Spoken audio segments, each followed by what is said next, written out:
Ako, si Tia Isabel, ang nag-alaga kay Maria Clara pagkaraan ng mamatay ang kanyang ina na si Pia Alba. Simula pa noon, kasama ko na si Maria Clara dahil ituturing ko na itong anak bilang nagpalaki sa kanya. Kaya naman, itinuturing din ako ni Maria Clara bilang ina. At ako rin ang itinuturing na hipag ni Kapitan Tiago. Ako, si Tia Isabel, isang deboto ng simbahang Katoliko. Nakagawian ko na magsimba tuwing umaga kasama ang aking pamangkin na si Maria Clara. Pagkatapos ng misa ng araw na iyon ay nagmamadali na umuwi si Maria. Bagay na ikinagalit ng kanyang tiyuhin.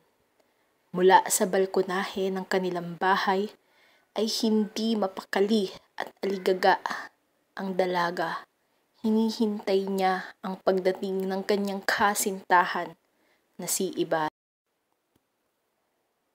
Kayo nga ay ang mga taong tunay sapagkat di ninyo napagtanto ang kasamaan ng mga prayle. Hindi lahat ng nakikita mong ginto ay tunay na kumikinang.